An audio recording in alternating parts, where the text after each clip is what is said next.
Ayaw na nila na para kami mga sosyal-sosyal. Yung mukha mo, pasosyal ka. Ganun talaga kami.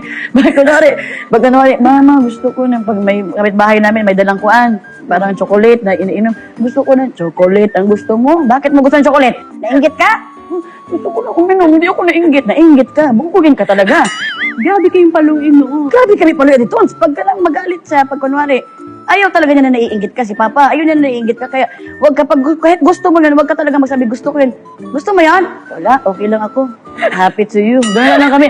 Kasi dito, kunwari, na madapa ka, ikaw ang bubugbugin. Ikaw ang nadapa, ikaw ang bubugbugin. Kasi pag ganun ka, wala namang nangyari. Pero ang dami na pa, sugat-sugat na yung tuhod mo.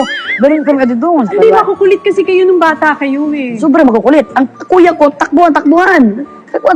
Pagkatakbo, nadapa, nagsuntukan. Pagkita niya, Papa, ano ginawa niya? Nanginginig na kami kasi mas okay pang madapa kami kaysa mabugbog. Yan ng ulo.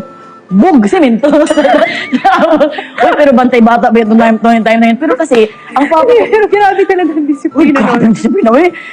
Sabi ng mama ko, mga anak ko! Akala niya talaga na mangyayari sa mga anak niya ba? Ako, nanginginig na ako, tapos suntukan kami noon to.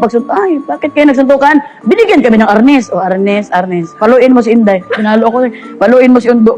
Nagpaluan kami. Oh, gusto niya pa sobrang pag-aaway na sobrang naming gulo sa bahay. Papatayin na niya kami. Ay, sobrang hindi naman ang parents ko. Pero ito kwento ko muna sa'yo bago ko sila gandahan ng ugali nila. Alam mo, hindi kasi normal lang kasi yun sa probinsya. Sa probinsya, ganun talaga ang disiplina. Kasi sobrang kiat namin. Nag-away kami na. Ang pag-uwi ni Mama, stress na nga siya. Pag-uwi niya, ang kumot, ang kama, napunta na sa kabilang kuan. Sa sala na ang kama, ang mga sopa. Galit na siya, ano ba ito? Hilera kami. Mamayang 12:00, papatayin ko na kayo. Papatayin tayo. Dalawang kapatid, lalaki kasi sila, sabi na, okay lang. Oh my God, Lord, natayin na kami ng 12:00. Gisingin mo ako ng 12:00, Inday. Gigising ko. So, natulog na kami ng 11:00. Pagising ko, 12:00 na, mama, 12:00 na.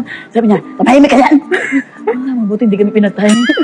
Kasi parang, ano mo, yung panakot lang ng parents, pero sobrang, ganun ako, pagbugbog ako, umiyak ko, ba't ka umiyak? Ha? Ba't ka umiyak? So, hindi ka iiyak. Steady lang ang mukha mo pag bubugbugin ka. Kasi pag umiyak ka, iiyak ka, ginawa mo to. Pero pag umiyak, pag ka nang tumawa ka, tumatawa ka pa, bugbog ka ulit. Pag kuan ka naman, kung ano yun, parang galit ka, lumalaban ka. So dapat ang mukha mo, steady ka lang pag binubugbog. Ganun ako. Pasok! Doon ka na umiyak. Ganun mo kami dito. Grabe ang disiplina, pero yung ginagawa nila para sa amin din. Kaya ngayon talaga, wala kaming kuan sa mundo, hindi kami mainggit, hindi kayo materialistic, happy lang kami.